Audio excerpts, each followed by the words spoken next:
Hi, Deb Pervin here, and today's Tuesday Tweak, which is coming to you on Wednesday, is called Shit Happens.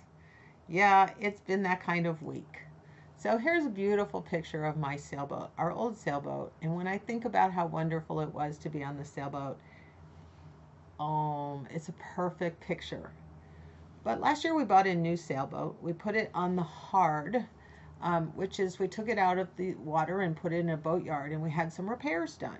We had the engine and the generator serviced. We had some bright work done. We had some upgrades done. And on Wednesday, we're supposed to put it in the water.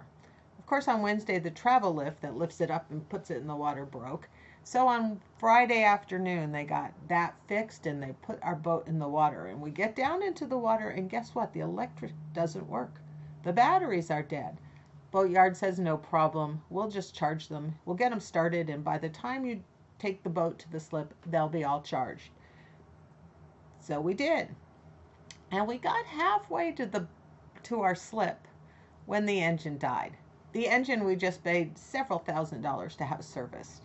And we're in the middle of nowhere. I'm thinking, well, we could raise sails, but there's not a breath of air. And we're drifting towards shore.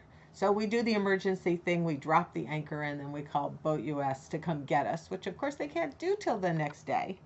So we're in the middle of nowhere, hanging on an anchor, reminding ourselves that we used to like this. This is the perfect reason to be on your boat, is at anchor in the evening with no electricity, no food, no lights, no water, and enjoying the beauty. So we're home now. The boat doesn't work. It's in its slip. We got a service guy to come get us. But the thing that happens is shit does happen. The most important part of that is how you deal with it. Okay, what do you do? Do you blow up? Do you get pissed off? You've got to think reasonably and rationally about the actions that you need to take. Got to accept it. You are here now. Whatever happened in the past, you have to figure out how to move forward. So acceptance is a big moment, because then you're going to look forward rather than backwards. Humor always helps. We sat and said, well, we have a nice thing. We have nice stars. The only thing we had on the boat was a bottle of wine. So we opened that up, didn't require electricity, and enjoyed that under the moon. Review what happened. What could we have done differently? Okay, this is different looking back.